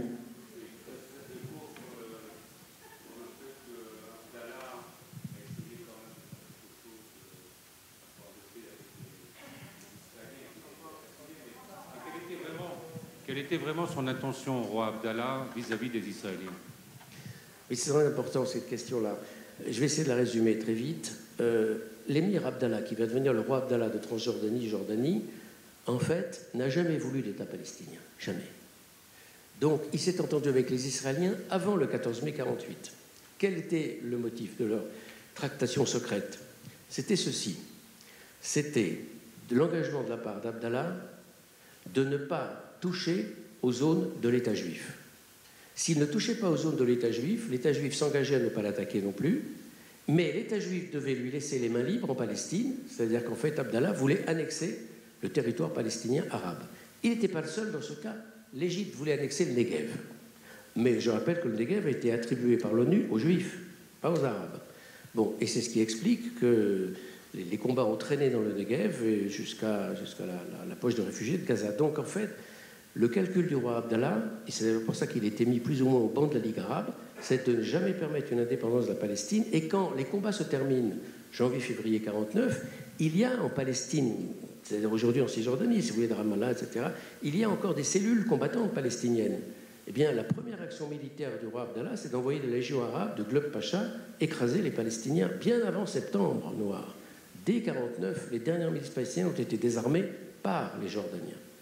Alors là-dessus, évidemment, les Israéliens ont été très satisfaits. Pourquoi? Parce qu'autant avant l'offensive du 14 mai 1948, ils pouvaient accepter la présence d'un État palestinien, c'était l'accord de l'ONU. Mais après, avec la guerre du 14 mai 1948, ils franchissent les lignes de l'ONU. Ils dépassent largement ce que leur a attribué l'ONU. Accepter un État palestinien, c'était forcément accepter de revenir sur les lignes. Il n'était pas question. Donc, sur ce plan-là, Israéliens et Jordaniens se sont parfaitement entendus. Georges Bensoussan, merci beaucoup pour votre présence dans cette soirée. Merci à toutes et à tous de votre présence ce soir.